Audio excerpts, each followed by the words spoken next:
রাধে রাধে, সবাইকে প্রণাম, সবাইকে নমস্কার। সমস্ত সাধকের চরণে আপনাদের প্রণাম জানাই। আজকে আবারও নিয়ে আসলাম গীতা পাঠ, নিত্য ভাগবত পাঠ, নিত্য গীতা পাঠ। আজকে আবারও আপনাদের সাথে তুলে ধরব যে দশম অধ্যায় যে দ্বিতীয় নম্বর শ্লোকে ভগবান শ্রীকৃষ্ণ যে অর্জুনকে বোঝাচ্ছেন সেটাই আজকে শ্রবণ করব। তার আগে চ্যানেলটিকে সাবস্ক্রাইব করবেন, চ্যানেলটিকে সাপোর্ট করবেন। আর এখানে নিত্য ভাগবত, নিত্য গীতা পাঠ এখানে হয়, আপনারা শ্রবণ করবেন আর চ্যানেলটিকে সাপোর্ট করবেন, আমাকে সাপোর্ট করবেন। তো সবাইকে রাধে রাধে, সবাইকে এই গীতা আজকে দ্বিতীয় নম্বর শ্লোকে আপনাদেরকে শ্রবণ করাবো। যে ন মে বিদু সুরগণা প্রভবং ন মহর্ষৈব অহমার্দিহি দেবানং মহর্ষিনাঞ্চ সর্বস্ব। যে আমার উৎপত্তির বিষয়টি দেবগণ বা মহর্ষিগণ কেউই জানে না, কারণ সর্বপ্রকারেই আমি দেবতা ও মহর্ষিদের আদি কারণ। হে অর্জুন, যে আমার যে উৎপত্তি হয়, আমি যখন উৎপত্তি নিই, আমি যখন প্রকাশিত হই, যে আমার বিষয়টি স্বয়ং দেবগণ বা মহর্ষি, যে দেবতারাও, যে 33 কোটি দেবতা যারা আছে, যে অনেক ঋষিমুনি মহর্ষিগণও কেউ আমাকে জানে না, কারণ সর্বপ্রকারে আমি দেবতা, আমি সর্বপ্রকারই দেবতা, সকল দেবতারা আমি সব থেকে বড় ও মহর্ষিদের আদি কারণ। আমি মহর্ষিদের আদি এবং কারণ, আমি সর্বকারণ। আমি আদিতেও আছি, আমি ভবিষ্যতে থাকব, বর্তমানেও আছি। আমি সকল জীবের কারণ, কারণ ছাড়া তো কর্ম হয় না। সকল জীবের আমি কারণ। সমস্ত স্থাবর জঙ্গম যত কিছু আমরা দর্শন করতেছি, সব কিছু কারণ হচ্ছে একমাত্র ভগবান। ভগবান ছাড়া এই পৃথিবীতে, এই জগৎ আর দ্বিতীয় কেউ চালান না। তিনি সৃষ্টি করেন, তিনি জগৎকে পালন করতেছেন। তিনি আবার অন্তিম সময়ে যখন পৃথিবী, যখন এই কলিযুগে যখন শেষ হবে, তখন কি করবেন? তখন তিনি বিনাশ করবেন। তার ইচ্ছায় জগৎ সৃষ্টি হয়, তার ইচ্ছা যখন হয় আমাদেরকে পালন করতেছেন। তার ইচ্ছা যখন হয় এই পৃথিবী আমি রাখবো না, এই সংসার রাখবো না, এই জগৎকে রাখবো না, তখন তিনি বিনাশ করেন। এই জন্য তিনি সর্বকারণ কারণ, তিনি সবারই কারণ।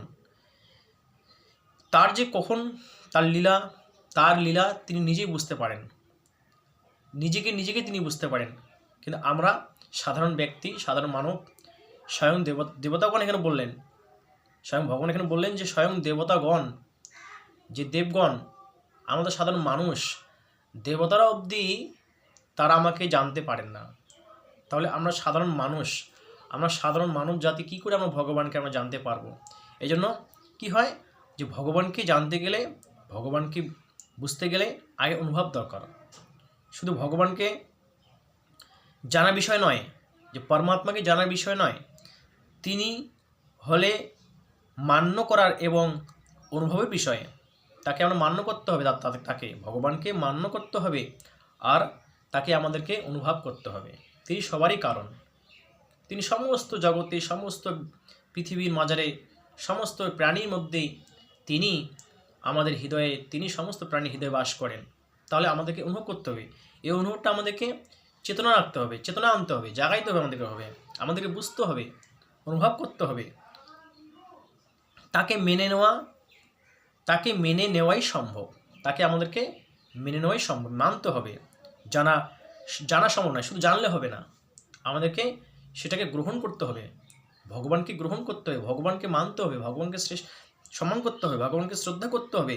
হ্যাঁ, তিনি সর্বজীবের, তিনি সমস্ত ভগবানের, তিনি সমস্ত পৃথিবীর মালিক, তিনি সমস্ত জগতের জগৎবন্ধু, তিনি সমস্ত জগতের জগন্নাথ।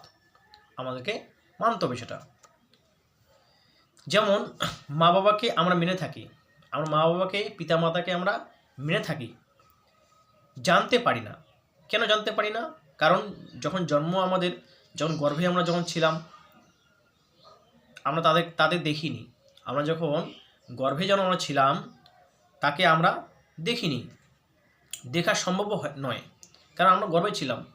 মাতার তুলনায় পিতাকে জানা সর্বতভাবে অসম্ভব, যে মাতার তুলনায় পিতাকে জানা সর্বতভাবে অসম্ভব।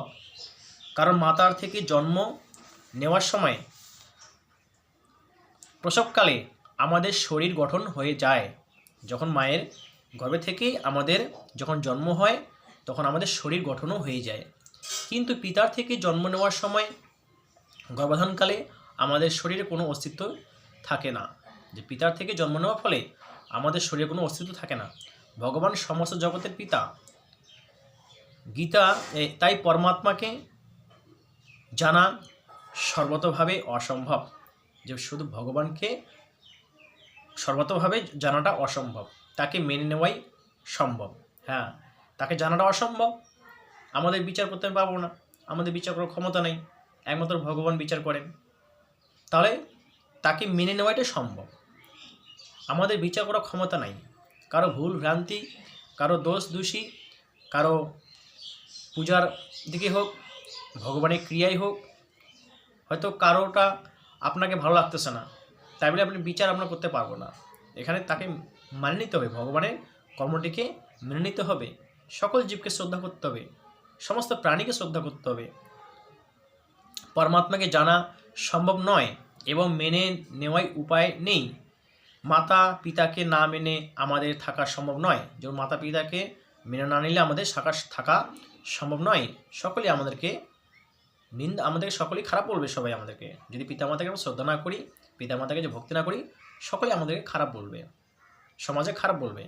যদি আমরা আমাদের শরীরের অস্তিত্ব মেনে নিই, তাহলে মাতা পিতার অস্তিত্ব মানতেই হবে। কিন্তু তাদের থেকে আমি সৃষ্টি হয়েছি, তারা আমাকে তৈরি করছে, এই জন্য ভগবান আমাদেরকে সৃষ্টি করছে, আমাদেরকে ভগবানকে মেনে নিতে হবে, তত মাতা পিতাকে মেনে নিতে হবে। কার্য থাকলে তার কারণও থাকবে। তেমনই পরমাত্মাকে না মেনে আমরা থাকতে পারি না। আমরা যদি আমাদের অস্তিত্ব মানি, তবে পরমাত্মার অস্তিত্ব মানতেই হবে। যে আমরা যদি অস্তিত্বকে মানি, তবে পরমাত্মার অস্তিত্বকে মানতে হবে। কারণ ব্যতীত কার্য কোথা থেকে আসে? পরমাত্মা ব্যতীত আমরা কোথা থেকে এলাম? আমরা কোথা থেকে এলাম? এই দেহ তো আর কোনো ফ্যাক্টরিতে তৈরি হয় নাই। ফ্যাক্টরি তৈরি হয় সাধারণ পুতুল খেলনা কত রকম তৈরি হয়, কিন্তু এই দেহ ভগবানের তৈরি করেছেন, ভগবানের ফ্যাক্টরিতে তৈরি করছেন। এজন্য আমাদেরকে ভগবানকে মানতে হবে। আমাদের অস্তিত্ব পরমাত্মার অস্তিত্ব প্রত্যক্ষ প্রমাণ বহন করে। যেমন আমি নেই, এইভাবেই নিজের অস্তিত্ব অর্থাৎ সত্তার কেউ খণ্ডন করতে পারে না, তেমনই পরমাত্মা নেই, এইভাবে পরমাত্মা সত্তারও কেউ খণ্ডন করতে পারে না। তাই এই দ্বিতীয় নম্বর শ্লোকে নবম অধ্যায় দশম অধ্যায় আমাদেরকে এটাই ভগবান শ্রীকৃষ্ণ অর্জুনকে বুঝাইলেন, সমস্ত জগৎবাসীকে বুঝাইলেন যে শুধু ভগবানকে জানলে হবে না, ভগবানকে মানতে হবে, শ্রদ্ধা করতে হবে, ভক্তি করতে হবে। তবেই তো ভগবানের কাছে আমরা পৌঁছতে পারবো, তবেই তো আমরা কল্যাণ আমাদের হবে, মঙ্গল আমাদের হবে, ভগবানকে লাভ করতে পারবো। তো এটাই আমাদের দ্বিতীয় নম্বর শ্লোকে এটাই বুঝলেন। তা আপনারা শ্রবণ করবেন। হ্যাঁ, আমরা আজকে এটাই জানলাম। আজকে এখানে গীতা শেষ। আগামী দিন তৃতীয় নম্বর শ্লোকে আমরা শ্রবণ করবো। সবাই ভালো থাকবেন, সবাই সুস্থ থাকবেন। সবাইকে রাধে রাধে, সবাইকে প্রণাম। চ্যানেলটিকে সাবস্ক্রাইব করবেন। জয় জয় নিতাই প্রেমানন্দে, হরি হরি বল। জয় গীতা, জয় গীতা, জয়।